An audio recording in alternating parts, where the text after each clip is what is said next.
ಈಗ ಅದೇ ಮುಂದಿನ ಕಾರ್ಯಕ್ರಮ ಅವ್ರು ಹೇಳಿದಂಗೆ ನಮ್ಮ ಕನ್ನಡ ಕಲಿಕೆ ಒಂದಷ್ಟು ಪುಟ್ಟ ಮಕ್ಕಳೆಲ್ಲ ಸೇರಿಕೊಂಡು ಕೆನಡಾದಲ್ಲಿ ಕನ್ನಡ ಶಾಲೆ ಎಂಬ ಒಂದು ಪುಟ್ಟ ಕಿರುನಾಟಕವನ್ನು ನಿಮ್ಮ ಮುಂದೆ ಪ್ರಸಾರ ಮಾಡಿಸ್ತಿದ್ದಾರೆ. ಈ ನಾಟಕದಲ್ಲಿ ನಾವು ಎನ್ಆರ್ಐಗಳು ತಾಯ್ನಾಡಿಂದ ಎಷ್ಟೇ ದೂರ ಇದ್ರೂ ನಮ್ಮ ಮಕ್ಕಳಿಗೆ ಸಂಸ್ಕೃತಿ, ನಮ್ಮ ಕನ್ನಡನ ಹೇಳ್ಕೊಡ್ಬೇಕು ಅಂತ ಒಂದು ತುಳಿತಾ ಇದೆಯಲ್ಲ, ಅದಕ್ಕೆ ನಮ್ಮ ಹೆಮ್ಮೆ ಕನ್ನಡ ಸಂಘ ಟೊರೆಂಟೊ ಕನ್ನಡ ಕಲಿಕೆ ಹೇಗೆ ಅದಕ್ಕೆ ಸ್ಪಂದಿಸ್ತಾ ಇದೆ ಅನ್ನೋದನ್ನ ಅವರು ಪ್ರಸಾರ ಪಡಿಸ್ತಾ ಇದ್ದಾರೆ. ಮತ್ತೆ ಆಗ್ತಾಳ ಜೋರಾದ ಚಪ್ಪಳೆಯೊಂದಿಗೆ ಸ್ವಾಗತಿಸೋಣ ನಮ್ಮ ಕನ್ನಡ ಕಲಿಕೆಯ ಪುಟ್ಟ ಮಕ್ಕಳಿಂದ ಕೆನಡಾದಲ್ಲಿ ಕನ್ನಡ ಶಾಲೆ.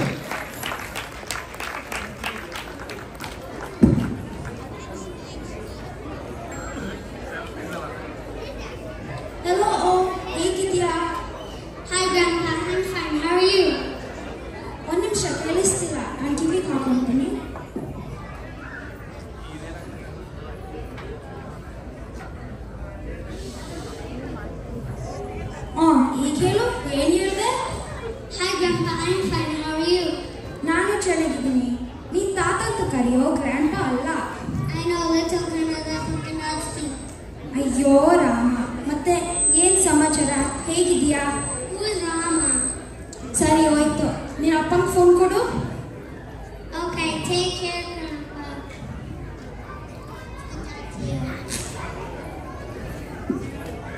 ಹಲೋ ಅಪ್ಪ, ಹೇಗಿದ್ದೀರಾ?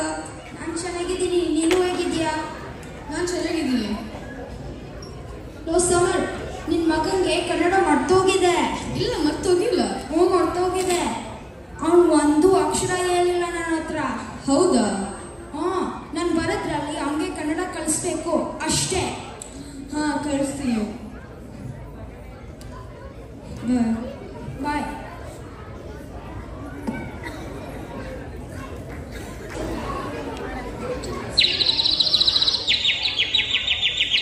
ಅಯ್ಯೋ, ಹೇಗಪ್ಪ ಮಾಡೋದು, ಹೇಗಪ್ಪ ಕನ್ನಡ ಕಲಿಸೋದು? ಹಲೋ ಅಕ್ಕ, ಹೇಗಿದ್ದೀರಾ? ನಾವು ಮುಂದಿನ ತಿಂಗಳಿಗೆ ಇಂಡಿಯಾ ಬರ್ತೀವಿ. ನಾವು ಟಿಕೆಟ್ ಕೂಡ ಬುಕ್ ಮಾಡಿದ್ವಿ. ಓ, ನೀವು ಕನ್ನಡದವರಾ? ಒಂದು ನಿಮಿಷ ಅಪ್ಪ. ಹೌದು, ನಾವು ಕನ್ನಡದವ್ರೆ. ನೀವು ಕೆನಡಾಗೆ ಹೊಸಬ್ರ? ಹೌದು, ಜಸ್ಟ್ ರೀಸೆಂಟ್ ಆಗಿ ಬಂದಿದ್ದು ಇಲ್ಲಿಗೆ. ಓ ಹೌದಾ, ಹೇಗಿದೆ ಹೊಸ ಜಾಗ, ವಾತಾವರಣ ಎಲ್ಲ ಹೇಗೆ ಅನಿಸ್ತಿದೆ? ಸದ್ಯ ಸ್ಪ್ರಿಂಗ್ ಅಲ್ಲಿ ಬಂದಿದ್ದೀರಾ, ಅದೇ ವಿಂಟರ್ ಅಲ್ಲಿ ಬಂದಿದ್ರೆ ಅಡ್ಜಸ್ಟ್ ಆಗೋಕ್ಕೆ ತುಂಬಾ ಕಷ್ಟ ಆಗಿರೋದು. ಹೌದು, ಸ್ಪ್ರಿಂಗ್ ಅಲ್ಲಿ ಸಖತ್ತಾಗಿದೆ. ಮತ್ತೆ ಸಮಾಚಾರ? ಹೊಸ ದೇಶ ಅಂತ ಏನೋ ಕನ್ಸಿಟ್ಕೊಂಡು ಬಂದ್ವಿ, ಆದ್ರೆ ನೋಡಿದ್ರೆ ಏನಪ್ಪ ಈ ವಾತಾವರಣ, ಕಾನೂನು, ಸಂಸ್ಕೃತಿ ಅಂತ ಅನ್ಸುತ್ತೆ. ಹೇಗಪ್ಪ ಇರೋದು? ಅಯ್ಯೋ, ಹೊಸದ್ರಲ್ಲಿ ನಮಗೂ ಹೀಗೆ ಅನಿಸ್ತು. ಈಗ ನಮ್ಸ್ಕೊಂಡ್ರೆ ತುಂಬಾ ನಗು ಬರುತ್ತೆ. ಒಂದು ದೊಡ್ಡ ಚಿಂತೆ ಅಂದರೆ ಬರ್ತಾ ಬರ್ತಾ ನನ್ನ ಮಕ್ಕಳು ಕನ್ನಡ ಮರಿತಾ ಇದ್ದಾರೆ. ಈಗ ನಮ್ಮಪ್ಪ ಬೇರೆ ಬರ್ತಿದ್ದಾರೆ, ಆ ಬಸ್ಸಲ್ಲಿ ಕನ್ನಡ ಕಲಿಸ್ಬೇಕು. ಅಯ್ಯೋ, ಅದಕ್ಕೆ ಬಿಡಿ, ಅಷ್ಟೊಂದು ಯೋಚನೆ ಮಾಡುವ ಅವಶ್ಯಕತೆನೇ ಇಲ್ಲ. ಇಲ್ಲಿ ನಮ್ಮ ಕನ್ನಡ ಸಂಘ ಇದೆ. ಅಷ್ಟೊಂದು ಕನ್ನಡ ಅಭಿವೃದ್ಧಿ ಕಾರ್ಯಕ್ರಮಗಳನ್ನು ನಮ್ಮ ಕನ್ನಡ ಕ್ಲಾಸ್ ಕೂಡ ನಡೆಸುತ್ತಾರೆ. You can join your kids there. ಓ ಹೌದಾ, ನೀವು ಸಿಕ್ಕಿದ್ದು ತುಂಬ ಸಹಾಯ ಆಯಿತು. ನಾನು ನಾಳೆನೇ ನನ್ನ ಮಕ್ಕಳು ಸೇರಿಸ್ತೀನಿ. ಆಯ್ತು, ಒಳ್ಳೆಯದಾಗಲಿ.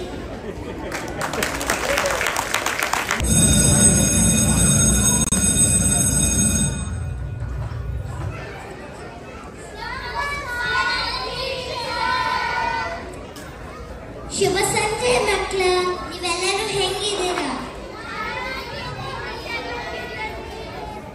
ಒಳ್ಳೆಯದು. ಇವಾಗ ನಾವೊಂದು ಪ್ರಾರ್ಥನೆಯಿಂದ ನಮ್ಮ ಕ್ಲಾಸನ್ನು ಶುರು ಮಾಡೋಣ, ಆಯ್ತಾ? ವರದರಂ ವಿಷ್ಣುಂ ಶಶಿವರ್ಣಂ ಚತುರ್ಭುಜಂ ಪ್ರಸನ್ನವದನಂ ಧ್ಯಾಯೇತ್ ಸರ್ವವಿಘ್ನೋಪಶಾಂತಯೇ. ಆಯ್ತು, ಇವಾಗ ನಾವು ಹಿಂದಿನ ಕ್ಲಾಸಲ್ಲಿ ಏನು ಕಲ್ತಿದ್ವಿ? ಯಾರಿಗೂ ನೆನಪಿದ್ಯಾ?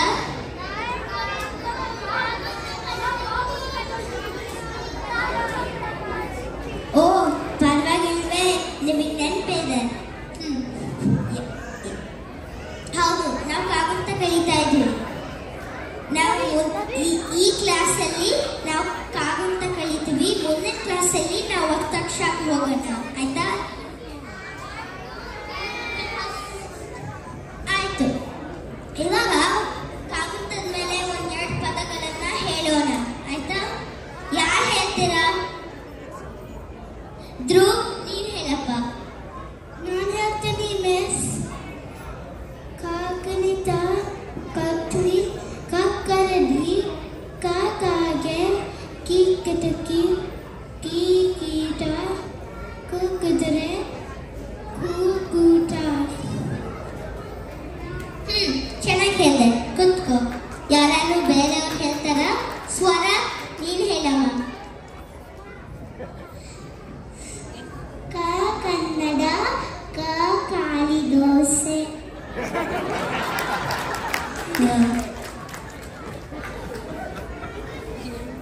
ಆಯ್ತು, ಬೇರೆ ಕುತ್ಕೋ. ಆಯ್ತು ಮಿಲಿನ್, ನೀನ್ ಒಂದು ವಚನ ಹೇಳ್ತೀಯ ಅಂತ ಹೇಳಿದ್ಯಲ್ಲ, ಹೇಳ್ತೀಯಾ? ಕಲ್ತಿದ್ಯಾ? ಓ ಮಿಸ್, ಕಲ್ತಿದ್ದೀನಿ. ಕಲಬೇಡ, ಕೊಲಬೇಡ, ಹುಸಿಯ ನುಡಿಯಲು ಬೇಡ, ಮುನ್ನೆಯ ಬೇಡ, ಅನ್ಯರಿಗೆ ಅಸಹ್ಯ ಪಡಬೇಡ, ಇದರೇ ಹರಿಯಲು ಬೇಡ. ಇದೇ ಅಂತರಂಗ ಶುದ್ಧಿ, ಇದೇ ಬಹಿರಂಗ ಶುದ್ಧಿ, ಇದೇ ನಮ್ಮ ಕೂಡಲ ಸಂಗಮ ನುಡಿಸುವ ಪರಿ. ಚೆನ್ನಾಗಿ ಹೇಳಿದೆ.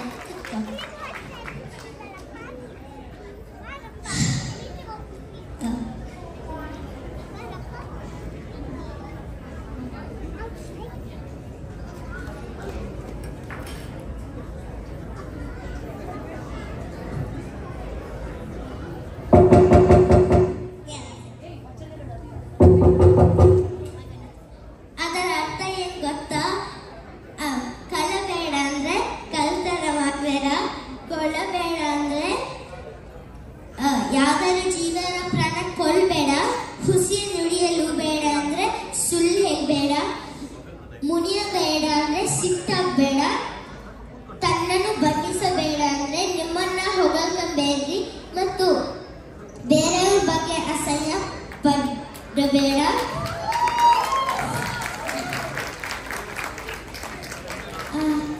ಮತ್ತು ಇದೇ ಅಂತರಂಗ ಶುದ್ಧಿ, ಇದೇ ನಮ್ಮ ಒಳಗಿನ ಶುದ್ಧಿ, ಇದೇ ಬಹಿರಂಗ ಶುದ್ಧಿ, ಇದೇ ನಮ್ಮ ಹೊರಗಿನ ಶುದ್ಧಿ ಕೂಡ.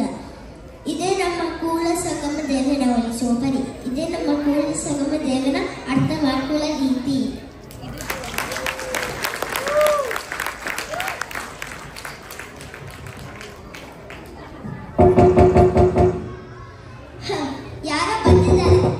ಯಾರೋ ಬಂದಿದ್ದಾರೆ, ಮಾತಾಡ್ತೀನಿ, ಗಲಾಟೆ ಮಾಡಬೇಡ್ರಿ.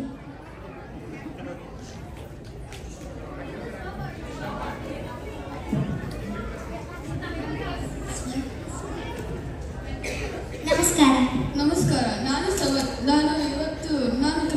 ನಾನು ಕೆನಡಾಗೆ ಹೊಸಬ್ನು. ಆಮೇಲೆ ನನ್ನ ಮಕ್ಕಳು ಈ ಶಾಲೆಗೆ ಸೇರಿಸ್ಬೇಕಂತ ಬಂದಿದ್ದೀವಿ. ಓ, ಒಳ್ಳೆಯದೇ ಆಯ್ತು. ಹಾ, ಖಂಡಿತ ಸೇರಿಸ್ಬೋದು. ಆದರೆ ಈ ಶಾಲೆಯಲ್ಲಿ ಫೀಸ್ ಏನಿರಲಿಲ್ಲ. ಆದರೆ ನೀವು ಕನ್ನಡ ಸಂಘದ ಮೆಂಬರ್ಶಿಪ್ ಕಂಪಲ್ಸರಿ ತಗೋಬೇಕು, ಆಯ್ತಾ?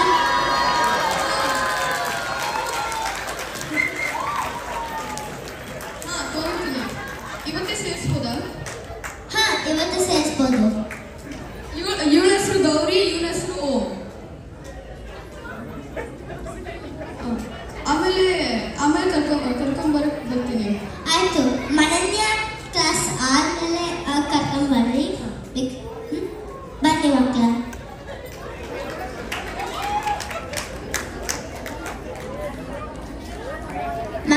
ನೋಡಿ, ಇವತ್ತಿಂದ ಇವ್ರು ನಿಮ್ಮ ಜೊತೆ ಕನ್ನಡ ಕ್ಲಾಸಿಗೆ ಬರ್ತಾ ಇರ್ತಾರೆ. ಇವಳ ಹೆಸರು ಓಂ ಅಂತ, ಮತ್ತು ಇವಳ ಹೆಸರು ಗೌರಿ ಅಂತ. ಮಕ್ಕಳ ಜೊತೆ ಕುತ್ಕೊಂಡು ಹೋಗ್ರಿ.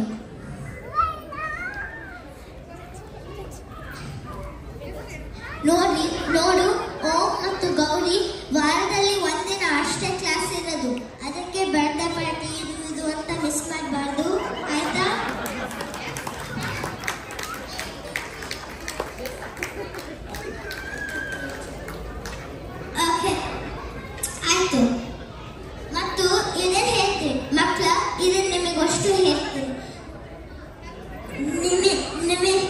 ನಿಮ್ಮ ಹತ್ರ ಯಾರು ಕನ್ನಡದವ್ರು ಸಿಕ್ಕರೆ ಮತ್ತು ಅವ್ರು ನಿಮ್ಮ ಜೊತೆ ಇಂಗ್ಲೀಷಲ್ಲಿ ಮಾತಾಡಿದ್ರೆ ಇದನ್ನು ಹೇಳಿ ಅವರಿಗೆ, ನೋಡ್ರಿ ನನಗೆ ಕನ್ನಡ ಬರುತ್ತೆ, ನನ್ನ ಜೊತೆ ಕನ್ನಡನೇ ಮಾತಾಡ್ರಿ.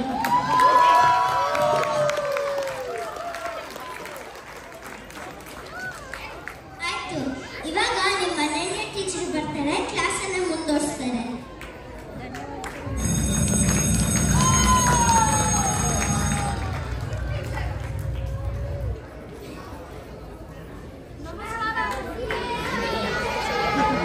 ನಮಸ್ಕಾರ, ಕೂತ್ಕೊಳ್ಳಿ. ಎಲ್ಲರೂ ಹೇಗಿದ್ದೀರಾ? ಸರಿ, ಹೋದ ವಾರ ನಿಮಗೆಲ್ಲ ಹೇಳಿದ್ನಲ್ಲ ನಮ್ಮ ಕನ್ನಡ ವಾರ್ಷಿಕೋತ್ಸವ ಇದೆ ಅಂತ. ಅದಕ್ಕೆ ಕೆಲವು ವಿಷಯಗಳನ್ನು ಕಲಿತು ಮಾತನಾಡಲು ಹೇಳಿದ್ನಲ್ಲ. ಹೇಳಿ, ಯಾರ್ಯಾರು ಯಾವುದರ ಬಗ್ಗೆ ಮಾತನಾಡಲು ಕಲಿತಿದ್ದೀರಾ? ಅನ್ವಯ್, ನೀನು ಹೇಳು. ನಮಸ್ಕಾರ ಎಲ್ರಿಗೂ. ಇವತ್ತು ನಾನು ಮೊಬೈಲ್ ಹೇಗೆ ಉಪಯೋಗ ಮಾಡಬೇಕಂತ ಒಂದೆರಡು ಮಾತನ್ನು ಹೇಳ್ತೀನಿ. ಮೊಬೈಲ್ ಈ ದಿನಗಳಲ್ಲಿ ತುಂಬ ಮುಖ್ಯ ಮತ್ತು ಅನಿವಾರ್ಯ ಆಗಿದೆ. ಮೊಬೈಲ್ ಕಮ್ಮಿ ಬಳಸಬೇಕು. ಮೊಬೈಲ್ ತುಂಬ ಯೂಟ್ಯೂಬ್ ಮತ್ತು ರೀಲ್ಸ್ ನೋಡಿದ್ರೆ ಅಡಿಕ್ಷನ್ ಆಗುತ್ತೆ. ಮೊಬೈಲ್ ತುಂಬ ಅಡಿಕ್ಷನ್ ಆದರೆ ತುಂಬ ತೊಂದರೆ ಬರುತ್ತೆ. ದೂರ ನೋಡೋಕ್ಕಾಗಲ್ಲ, ತೊಂದರೆ ಬರುತ್ತೆ, ಅಂದರೆ ಕನಕ ಬರುತ್ತೆ. ಮೊಬೈಲ್ ಮಿತವಾಗಿ ಬೆಳೆಸಬೇಕು. ನಾನು ಮಿತವಾಗಿ ಬೆಳೆಸ್ತೀನಿ, ನೀವು ಎಲ್ಲರೂ ಮಿತವಾಗಿ ಮೊಬೈಲ್ ಬೆಳೆಸಿ. ಧನ್ಯವಾದಗಳು. ಚೆನ್ನಾಗಿ ಹೇಳಿದೆ, ಆದರೆ ಕೆಲವು ವಿಷಯಗಳನ್ನ ಸೇರಿಸಿಕೊಳ್ಳೋಕೆ ಪ್ರಯತ್ನ. ಸ್ವರ, ನೀನೇನು ಕಲ್ತಿದ್ಯಾ? ನಮಸ್ಕಾರ, ನಾನು ಸ್ವರ ಪಾಟೀಲ್. ನಾನು ಹೆಲ್ತಿ ಫುಡ್ ಮತ್ತು ಜಂಕ್ ಫುಡ್ ಬಗ್ಗೆ ಮಾತಾಡ್ತೀನಿ. ಸೊ ಜಂಕ್ ಫುಡ್ ಅಂದರೆ ಐಸ್ ಕ್ರೀಮ್, ಪಿಜ್ಜಾ ಮತ್ತು ಚಾಕ್ಲೇಟು. ಹೆಲ್ತಿ ಫುಡ್ ಅಂದರೆ ಹಣ್ಣು, ತರಕಾರಿನು, ಆಮೇಲೆ ಹಾಲು. ಹೆಲ್ತಿ ಫುಡ್ ತಿಂದರೆ ಸ್ಟ್ರಾಂಗ್ ಮತ್ತು ಬ್ರೇವ್ ಆಗ್ತೀವಿ. ನಾವು ಜಂಕ್ ಫುಡ್ ತಿಂದರೆ ವೀಕ್ ಮತ್ತು ಟಯರ್ಡ್ ಆಗ್ತೀವಿ. ಅದಕ್ಕಾಗಿ ನಾವು ಯಾವಾಗಿದ್ರೂ ಹೆಲ್ತಿ ಫುಡ್ ತಿನ್ನಬೇಕು. ಹೆಲ್ತಿ ಫುಡ್ ತಿಂದರೆ ಆರೋಗ್ಯವಾಗಿರ್ತೀವಿ. ಧನ್ಯವಾದಗಳು.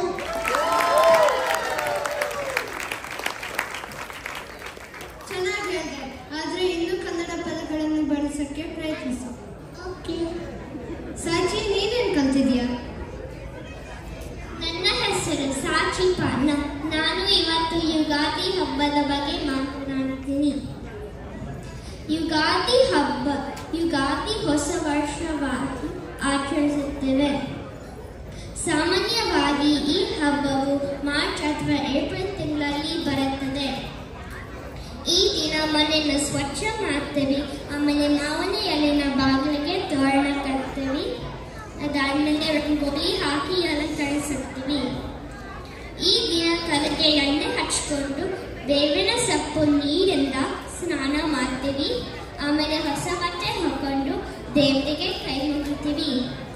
ನಂತರ ನಾವು ಮಾವು, ಬೇವು, ಶಾವಿಗೆ ಮತ್ತು ಹೋಳಿಗೆ ಊಟ ಮಾಡ್ತೀವಿ. ಚಂದ್ರ ನೋಡಿ ದೊಡ್ಡವರಿಗೆ ನಮಸ್ಕಾರ ಮತ್ತು ಆಶೀರ್ವಾದ ತಗೊಳ್ತೀವಿ. ಧನ್ಯವಾದಗಳು. ಚೆನ್ನಾಗಿ ಹೇಳಿದೆ, ಆದರೆ ಮಧ್ಯ ಮರ್ತೋಗ್ಬಾರ್ದು. ಲಿಶಾ, ನೀನೇನು ಕಲ್ತಿದ್ಯಾ? ನಮಸ್ತೆ, ನನ್ನ ಹೆಸರು ಲಿಶಾನ್. ನಾವು ಕನ್ನಡ ಯಾಕೆ ಮಾತಾಡೋದು ಯಾಕೆ ಇಂಪಾರ್ಟೆಂಟ್ ಅನ್ನೋದ್ರ ಬಗ್ಗೆ ತಿಳಿಸುತ್ತೇನೆ. ಕನ್ನಡ ನಮ್ಮ ಮಾತೃಭಾಷೆ, ಮದರ್ ಟಂಗ್. ಕನ್ನಡ ಗೊತ್ತಿಲ್ಲ ಅಂದರೆ ನಮ್ಮಗಳ ಜೊತೆ ಮಾತಾಡೋಕ್ಕೆ ಕಷ್ಟ ಆಗುತ್ತೆ. ಕನ್ನಡ ಇಂಡಿಯಾದಾಗ ನಮ್ಮ ಪರಿವಾರದ ಜೊತೆ ತುಂಬ ಶೇರ್ ಮಾಡೋಕ್ಕೆ ಇರುತ್ತೆ. ಆದರೆ ನಾನು ಸ್ಲೋ ಕನ್ನಡ ನಮ್ಮ ಕಸಿನ್ಸ್ಗೆ ಕಷ್ಟ ಮಾಡ್ಕೊಳ್ಳೋಕ್ಕೆ ಕಷ್ಟ ಆಗ್ತಾಯಿತ್ತು.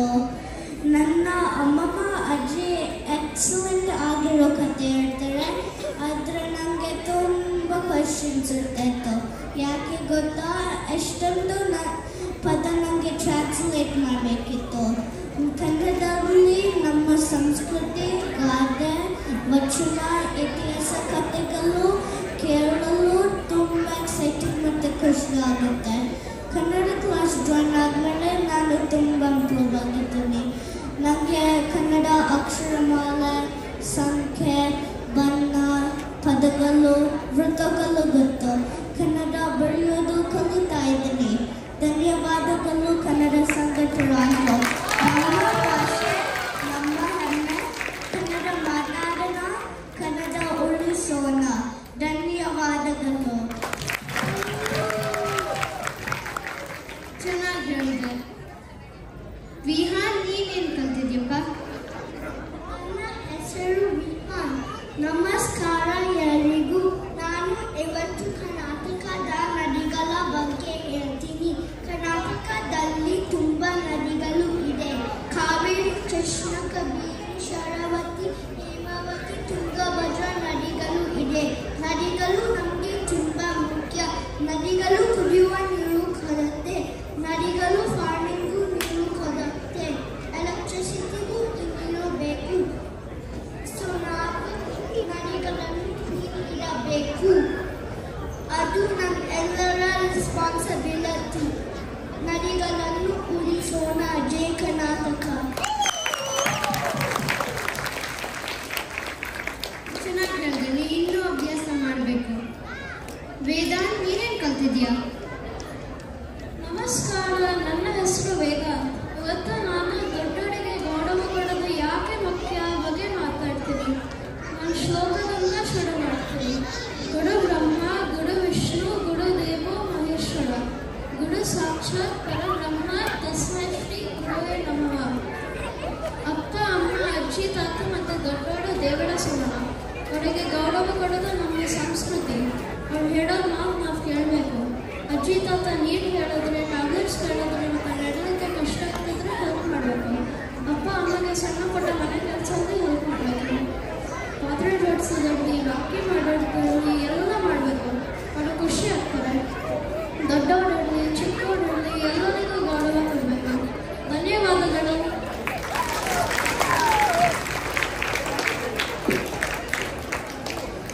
ಚೆನ್ನಾಗಿ ಹೇಳಿದೆ. ಲಕ್ಷ್ಮಿ, ನೀನೇನು ಕಲ್ತಿದ್ಯಾ?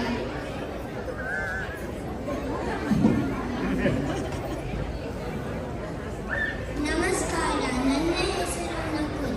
ನಾನು ಇವತ್ತು ಪರಿಸರದ ಬಗ್ಗೆ ಮಾತಾಡ್ತೀನಿ. ಪರಿಸರ ಅಂದ್ರೇನಪ್ಪ? ಪರಿಸರ ಅಂದರೆ ನಮ್ಮ ಸುತ್ತಮುತ್ತ ಇರುವ ವಾತಾವರಣ. ಪರಿಸರದಲ್ಲಿ ಮುಖ್ಯವಾಗಿ ಗಾಳಿ, ಭೂಮಿ, ನೀರು, ಗಿಡಮರಗಳನ್ನು ನಾವು ನೋಡ್ತೀವಿ. ಪರಿಸರ ಹಲವು ಕಾರಣಗಳಿಂದ ನಾಶ ಆಗ್ತಿದೆ. ಅದಕ್ಕೆ ನಾವು ಅದನ್ನು ಕಾಪಾಡಬೇಕು. ಅದು ನಮ್ಮ ಜವಾಬ್ದಾರಿ.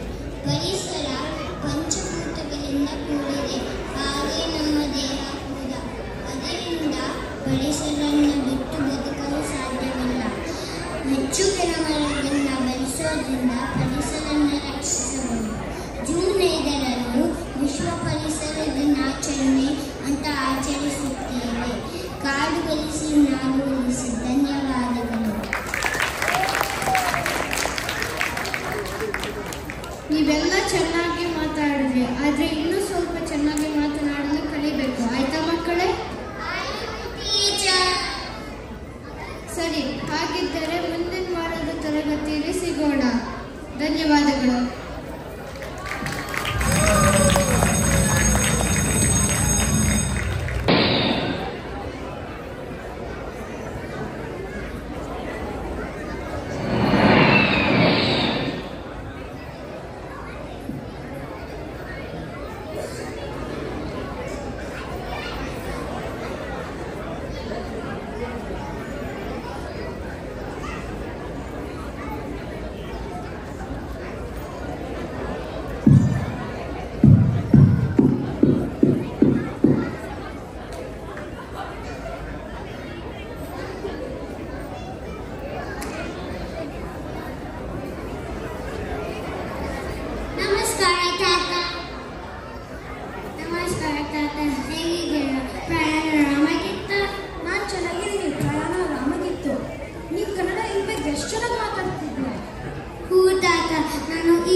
ಶಾಲೆಯಲ್ಲಿ ಕಲಿತುಕೊಂಡೆ. ವೆರಿ ಗುಡ್ ಕಂಡ. ವೆರಿ ಗುಡ್ ಅಲ್ಲ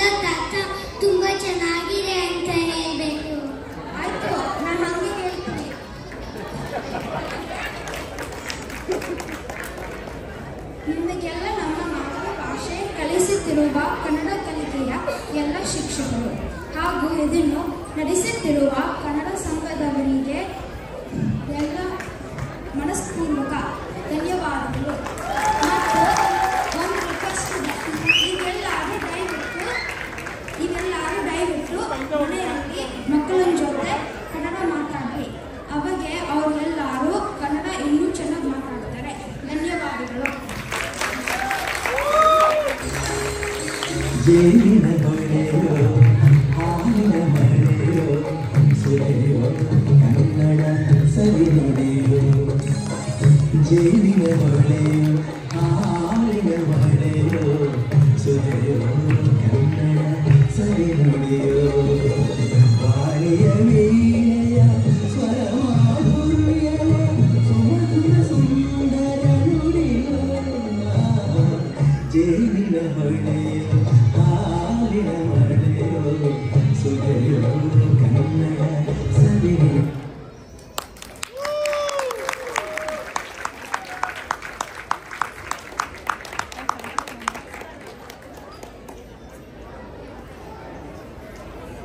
ನಮಸ್ಕಾರ ಎಲ್ಲರಿಗೂ. ನಾವು ನಮ್ಮ ಮಕ್ಕಳೆಲ್ಲ ತುಂಬ ಚೆನ್ನಾಗಿ ಮಾಡಿದ್ರು, ತುಂಬ ಖುಷಿ ಆಯಿತು. ನಾವು ಹೇಳ್ಕೊಡೋದು ದೊಡ್ಡದಲ್ಲ, ಅವ್ರು ಕಲ್ತ್ಕೊಂಡು ಮಾಡಿರೋದು ತುಂಬ ದೊಡ್ಡ ವಿಷಯ. ಅದಕ್ಕೆ ಅವರ ಪೋಷಕರು ಎಲ್ಲರೂ ನಮಗೆ ಸಹಕಾರ ಕೊಟ್ಟಿದ್ದರಿಂದ ಈ ಒಂದು ಮಾಡಲಿಕ್ಕೆ ಅನುಕೂಲ ಆಯಿತು. ಆಮೇಲೆ ನಾನು ಈ ಮೂಲಕ ಇನ್ನೊಂದು ಹೇಳೋದೇನೆಂದರೆ, ಈಗ ಆಲ್ರೆಡಿ ನಾನು ಹೇಳೋದೇನೋ ಉಳಿಲಿಲ್ಲ, ಯಾಕಂದರೆ ನಾನು ಹೇಳಬೇಕು ಅಂದ್ಕೊಂಡಿದ್ದನ್ನೆಲ್ಲ ನವೀನ್ ಹೆಗ್ಡೆ ಅವರು ಅವರ ಮಾತಲ್ಲಿ ಹೇಳಿ ಮುಗಿಸಿದ್ದಾರೆ. ಹಾಗಾಗಿ ನನಗೆ ಇನ್ನೇನು ಹೇಳಬೇಕು ಅಂತ ಗೊತ್ತಾಗ್ತಿಲ್ಲ. ಆದರೂ ಒಂದು ಮಾತು ಹೇಳ್ತೀನಿ. ಎಲ್ಲರೂ ಕನ್ನಡ ಕ್ಲಾಸಿಗೆ ಬರೋದು, ಆಮೇಲೆ ಕಲಿಯೋದು, ಈ ಥರ ವಾರ್ಷಿಕೋತ್ಸವ ಮಾತಾಡೋದು ನಡೆದೇ ಇರುತ್ತೆ. ಆದರೆ ನಮ್ಮ ಮಕ್ಕಳು ಎಷ್ಟು ಮಟ್ಟಿಗೆ ಕನ್ನಡ ಕಲಿತು ಅದನ್ನು ಬಳಸ್ತಾರೆ, ಉಳಿಸ್ತಾರೆ ಅನ್ನೋದು ತುಂಬ ಮುಖ್ಯವಾದ ವಿಷಯ. ಹಾಗಾಗಿ ದಯವಿಟ್ಟು ಮನೆಯಲ್ಲಿ ಎಲ್ಲರೂ ಕನ್ನಡ ಮಾತಾಡಿ. ಹಾಗೂ ಯಾರೇ ಆಗಲಿ, ನಾನು ತುಂಬ ಜನ ನೋಡಿದ್ದೀನಿ ಇಲ್ಲಿ, ಎಷ್ಟೇ ಜನ ಕನ್ನಡದವರೇ ಆದರೂ ಕೂಡ ಮಕ್ಕಳನ್ನೆಲ್ಲ ಇಂಗ್ಲೀಷಲ್ಲೇ ಮಾತಾಡಿಸ್ತಿರ್ತಾರೆ. ದಯವಿಟ್ಟು ನೀವು ಕನ್ನಡ ಮಾತಾಡಿದರೆ ಮಕ್ಕಳಿಗೂ ಕನ್ನಡ ಮಾತಾಡಬೇಕು ಅನ್ನೋ ಮನಸ್ಸು ಬರುತ್ತೆ. ಆದ್ದರಿಂದ ನೀವು ಮಾತಾಡಿದಾಗ ಮಕ್ಕಳಿಗೆ ಕನ್ನಡದಲ್ಲೇ ಮಾತಾಡಿ. ಒಂದು ವೇಳೆ ಬರಲಿಲ್ಲ ಅಂದರೆ ಕಲಿಬೇಕಪ್ಪ ಅಂತ ಹೇಳಿ, ಅವಾಗ ಇನ್ನೊಬ್ಬರಿಂದ ಆ ವಿಷಯ ಗೊತ್ತಾದಾಗ ಮಕ್ಕಳ ಮನಸ್ಸಲ್ಲಿ ಹೌದು ನಮ್ಮ ಕನ್ನಡ ಭಾಷೆ ನಾವು ಕಲಿಬೇಕು ಅನ್ನೋ ಭಾವನೆ ಹುಟ್ಟುತ್ತೆ. ಆದ್ದರಿಂದ ದಯವಿಟ್ಟು ಎಲ್ಲ ಪೋಷಕರಲ್ಲಿ ಮತ್ತು ಕನ್ನಡಿಗರಲ್ಲಿ ನಾನು ಕೇಳ್ಕೊಳ್ಳೋದು ಒಂದು ಮನವಿ ಏನಂದರೆ, ದಯವಿಟ್ಟು ನಮ್ಮ ಕನ್ನಡದ ಮಕ್ಕಳು ಅಂತ ಗೊತ್ತಾದರೆ ಸಾಕು, ದಯವಿಟ್ಟು ಕನ್ನಡದಲ್ಲೇ ಫಸ್ಟ್ ಮಾತಾಡಿ. ಅವ್ರಿಗೆ ಕನ್ನಡ ಬರಲ್ಲ ಅಂದರೆ ಬೇರೆ ಮಕ್ಕಳು ಅಂದರೆ ಅವಾಗ ನೀವು ಬೇರೆ, ಇಲ್ಲಾಂದರೆ ಎಂಕರೇಜ್ ಮಾಡಿ. ದಯವಿಟ್ಟು ಇದು ನನ್ನ ಕಳಿಕಳಿಯಲ್ಲಿ ಮನವಿ. ಧನ್ಯವಾದ.